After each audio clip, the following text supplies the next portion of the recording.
ونستعينه ونستغفره ونعوذ بالله من شرور أنفسنا ومن سيئات أعمالنا من يهده الله فلا مضل له ومن يضلله فلا هادي له وأشهد أن لا إله إلا الله وحده لا شريك له وأشهد أن محمدا عبده ورسوله اللهم صل على محمد وعلى آل محمد كما صليت على إبراهيم وعلى آل إبراهيم إنك حميد مجيد اللهم بارك على محمد وعلى آل محمد كما باركت على إبراهيم وعلى آل إبراهيم إنك حميد مجيد أما بعد فأعوذ بالله السميع العليم من الشيطان الرجيم من همزه ونفخه ونفثه والكاظمين الغيظ والعافين عن الناس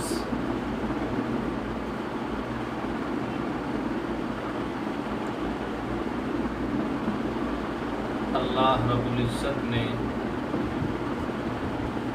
قرآن حکیم کے اندر مومنوں کے بے شمار اوصاف بیان فرمائے ہیں کہ مومن آدمی اللہ پر، جنت و جہنم پر، تمام انبیاء کرام پہ، آسمانی کتب اور فرشتوں پہ، قیامت کے دن پہ بن دیکھے ایمان رکھنے والا ہے۔ اسی طرح مومنوں کا ایک بہت بڑا وصف یہ بیان کیا گیا ہے وَالْكَاظِمِينَ الْغَيْظَ وَالْعَافِينَ عَنِ النَّاسِ، کہ مومن آدمی غصے کو پی جانے والا ہوتا ہے، لوگوں کو معاف کر دینے والا ہوتا ہے، درگزر کرنے والا ہوتا ہے۔ مومن آدمی استطاعت رکھنے کے باوجود غصے پر کنٹرول کرنے والا ہوتا ہے، غصے کو نافذ کرنے والا نہیں ہوتا۔ اور یہ انسانی فطرت ہے، ہر آدمی کے اندر ارب ارد و سما نے فطرتاً غصہ رکھا ہوا ہے، کسی کے اندر غصہ کم ہے اور کسی کے اندر زیادہ ہے۔ پیارے آقا امام الانبیاء سرور کونین نبی التوبہ نبی الرحمہ سرور کونین جناب محمد الرسول اللہ صلی اللہ علیہ وآلہ وسلم فرماتے ہیں لیس الشدید بالسرعہ انما الشدید الذی یملک نفسہ عند الغضب، لوگوں پہلوان وہ نہیں، شجاعتوں کا مالک اور دلیر آدمی وہ نہیں ہے کہ جو اپنے مد مقابل کو گرا دے، پہلوان آدمی وہ ہے کہ جو استطاعت رکھنے کے باوجود، قوت رکھنے کے باوجود بھی لوگوں کو معاف کر دینے والا ہے، اپنے نفس پہ کنٹرول کرنے والا ہے، غصے کو پی جانے والا دلیر آدمی ہے۔ اور کسی شاعر نے بڑے خوبصورت انداز میں اس حدیث کا مفہوم بیان کیا ہے، کہتا ہے شیر مارا، اژدہا مارا، نر مارا تو کیا مارا، نفس مارا کو مارا، گھر مارا۔ یعنی شیر مارنا، اژدہا مارنا، نر مارنا کوئی بہادری نہیں، دلیری یہ ہے کہ انسان اپنے نفس کو مارے، اپنے غصے پر کنٹرول کرنے والا ہو، غصے کو پی جانے والا ہو۔ صحابہ کرام رضوان اللہ مجمعین کے اندر یہ وصف درجہ اتم موجود تھا۔ انسانی فطرت ہے، غصہ ان میں بھی آتا تھا، لیکن جب قرآن کی آیت کو سن لیتے، پیارے آقا کے فرمان کو سن لیتے، فوراً غصہ ٹھنڈا ہو جاتا تھا۔ امیر المؤمنین جناب حضرت عمر بن خطاب رضی اللہ عنہ، ان کا دور خلافت ہے، ان کے سامنے ایک اجنبی آدمی آتا ہے اور جناب عمر کی حکومت میں سے عیب، نقص اور کیڑے نکالنے شروع کر دیتا ہے۔ جناب عمر کی موجودگی میں ان کے سامنے بیٹھ کے کہتا ہے عمر تیری حکومت کے اندر تو یہ بھی نفس ہے، یہ بھی کمی ہے۔ پنجابی کے اندر یوں سمجھیے کہ وہ کہنے لگا اللہ روندا کو عمر کا حکومت نہیں کری دی۔ جناب حضرت حر بن قیس رضی اللہ عنہ وہ بھی پاس تشریف فرما تھے، کہتے ہیں میں دیکھ رہا تھا کہ جناب عمر کے چہرے کی رنگت بدل گئی، چہرے پہ غصے کے آثار چھا گئے، قریب تھا کہ جناب عمر کوڑا اٹھاتے اور اس پہ برسنا شروع کر دیتے۔ جب میں نے یہ حالات اور یہ کیفیت دیکھی تو میں نے فوراً قرآن کی یہ آیت پڑھی خُذِ الْعَفْوَ وَأْمُرْ بِالْعُرْفِ وَأَعْرِضْ عَنِ الْجَاهِلِينَ، چھوڑیے درگزر کے لیے کیجیے، امیر المؤمنین نادان جاہل آدمی ہے۔ حضرت حر بن قیس رضی اللہ عنہ کہتے ہیں کہ مجھے معلوم نہیں کہ قرآن کی آیت پہلے ختم ہو گئی یا جناب عمر کا غصہ پہلے ٹھنڈا ہو گیا۔ اب ذرا غور کیجئے، جناب عمر جیسی جلالی طبیعت والے آدمی، غصہ آیا ہوا ہے اور بے جا تنقید کرنے والا تنقید کر رہا ہے، جناب عمر کے چہرے کی رنگت بھی بدل گئی، امیر المؤمنین تھے، وقت کے حاکم تھے، بدلہ بھی لے سکتے تھے، تنقید بھی بے جا ہو رہی تھی، لیکن اپنے نفس پہ کس انداز کے ساتھ کنٹرول کرنے والے، غصے کو کس طرح پیچھانے والے تھے۔ قرآن کی آیت سننے کی دیر ہے فوراً غصہ ٹھنڈا ہو گیا۔ آج امت مسلمہ کے افراد کے اندر بھی یہ وصف موجود ہے، بچوں میں، بوڑھوں میں، مردوں میں، عورتوں میں، ہر ایک کے اندر غصہ ہوتا ہے، لیکن آج ہماری حالت کیفیت یہ ہے کہ غصہ آنے کی دیر ہوتی ہے، بڑے بڑے اچھے گھرانے، بڑی بڑی اچھی فیملیاں، معمولی سا غصہ آنے کی وجہ سے گھرانوں کے گھرانے، فیملیوں کی فیملیاں معمولی غصے کی وجہ سے تباہ و برباد ہو جاتی ہیں، ان کے اندر جھگڑے، فتنے، فساد، لڑائیاں ختم ہی نہیں ہوتی۔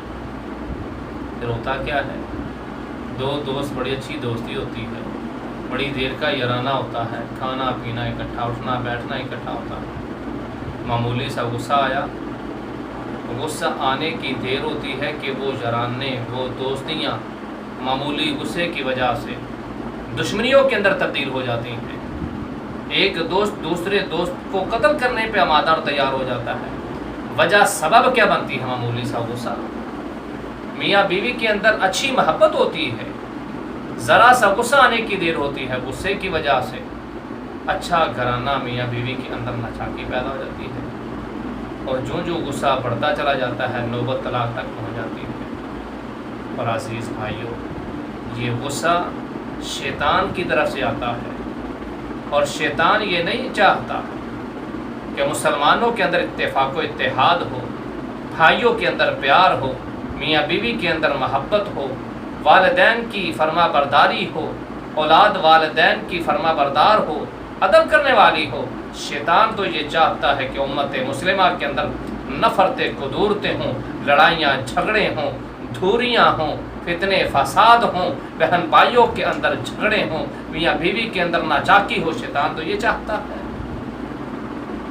امام الانبیاء جناب محمد رسول اللہ صلی اللہ علیہ وآلہ وسلم فرماتے ہیں کہ شیطان اپنا تخت پانی کے اوپر جمائے بیٹھا ہے، اور وہ اپنے کرندوں کو، ہرکاروں کو روزانہ بیچتا ہے۔ جب واپس وہ آتے ہیں، آ کے شیطان کے بھیجے ہوئے ہرکارے آ کے سارے دن کی کارگزاری پیش کرتے ہیں، رپورٹ دیتے ہیں کہ آج ہم نے یوں کیا۔ ایک آنے والا آ کے کہتا ہے شیطان سے، حضور آج میں نے نوجوان نسل کو فلم ڈرامے پہ، ناول افسانے پہ، فیس بک پہ، یوٹیوب پہ لگا دیا ہے، امت مسلمہ کے نوجوان اس خطرناک گناہ کے اندر مبتلا ہو چکے ہیں، میں نے ان کو اس کام پہ لگا دیا۔ شیطان کہتا ہے کچھ نہیں کر کے آیا۔ دوسرا آتا ہے آ کے کہتا ہے کہ میں نے نوجوانوں کو، مسلمانوں کے نوجوان نسل کو زراکاری پہ، بدکاری پہ، عیاشی فحاشی پہ، اوریانی پہ اور شراب نوشی کے اوپر لگا دیا ہے۔ شیطان کہتا ہے کچھ نہیں کیا۔ اب حتیٰ کہ ایک پھر ہڑکار آتا کہ کہتا ہے حضور آج میں ایک گھرانے کے اندر گیا، فیملی میں گیا، بڑی محبت تھی، اولاد ماں باپ کی فرما بردار، میاں بیوی کے اندر بڑا پیار تھا، بھائیوں کے اندر بڑی الفت تھی، میں نے ایسی لوتی لگائی، ایسی شرارت کی کہ جس کی وجہ سے وہ گھرانہ جہاں محبتیں تھیں نفرتیں پیدا ہو گئی، لڑائی جھگڑا پیدا ہو گیا، محبتیں نفرتوں کے اندر تبدیل ہو گئی، بھائی بھائی کا دشمن بن گیا، بہن بہن کی خون کی پیاسی بن گئی، اولاد جو والدین کی فرما بردار تھی والدین سے بیزار ہو گئی، والدین اولاد کے ساتھ بڑی عقیدت رکھنے والے تھے، میری ذرا سی لوتی کی اور شرارت کی وجہ سے والدین اولاد سے دور ہو گئے۔ حدیث کے الفاظ ہیں کہ شیطان اپنی کرسی سے تخت سے اٹھ کے جا کے اس ہرکارے کے ساتھ معانقہ کرتا ہے، جب بھی لگاتا ہے اور اپنی زبان حال سے کہتا ہے ونڈرفل، ویری گڈ، تم اچھا کام کر کے آئے۔ شیطان کو سب سے اچھا کام یہ لگتا ہے کہ مسلمانوں کے اندر لڑائیاں ہوں، جھگڑے ہوں، اور وجہ سبب کیا بنتی ہے؟ غصہ۔ عزیز بھائیو، غصے پر کنٹرول کرنے کے لیے، غصے کو ختم کرنے کے لیے بھی ہمارے پیارے آقا جناب محمد الرسول اللہ صلی اللہ علیہ وآلہ وسلم نے ہماری رہنمائی فرمائی ہے۔ پیارے آقا فرماتے ہیں اگر غصہ آیا ہو تو پھر کھڑے ہو تو بیٹھ جاؤ، بیٹھے ہو تو لیٹ جاؤ۔ یہ تمام لیٹنے سے بیٹھنے سے غصہ ختم نہیں ہو رہا۔ پیارے آقا فرماتے ہیں کہ غصہ شیطان کی طرف سے آیا ہے، شیطان کو رب ارض و سما نے آگ سے بنایا ہے، اور آگ کی طاقت اور قوت کو ختم کرنے کے لیے رب ارض و سما نے پانی کو پیدا فرمایا ہے۔ غصہ ختم نہیں ہو رہا بیٹھنے سے، لیٹنے سے، تو پھر وضو کر لو، وضو کرنے کی وجہ سے رب ارض و سما یہ غصے کو دور فرما دیں گے۔ عزیز بھائیو، سامعین و سامعات، ہمیں چاہیے کہ انسانی فطرت ہے غصہ آ جاتا ہے، لیکن دلیر آدمی وہ نہیں کہ جو غصے کو نافذ کرنے والا ہو۔ بہادر آدمی وہ ہے کہ جو غصے کو پی جائے۔ یہ غصے کو پی جانا ہے تو بڑا مشکل، لیکن جو پی جائے گا سعادت کیا ملے گی، شان و عظمت کیا ملے گی، اسے مقام کیا ملے گا، اتھارٹی کیا ملے گی۔ پیارے آقا فرماتے ہیں کہ قیامت کے دن حوروں کی لائن لگی ہوگی، رب ارض و سما ان لوگوں کو بلائیں گے جو غصے کو پی جانے والے تھے۔ اللہ رب العزت ان لوگوں کو بلا کے کہیں گے کہ یہ حوروں کی لائنیں لگی ہوئی ہیں، ان میں سے جس کو جی چاہتا ہے اپنے ساتھ ہاتھ میں پکڑو اور اس کو اپنے ساتھ جنت میں لے جاؤ۔ اللہ رب العزت ہم سب کو غصے پر کنٹرول کرنے کی استطاعت اور قوت بخشے، غصے کو پی جانے والے بن جائیں۔ اللہ ہم سب کے عمل اور اصلاح کی اللہ مجھے اور آپ کو توفیق دے۔ وآخر دعوانا ان الحمد للہ رب العالمین۔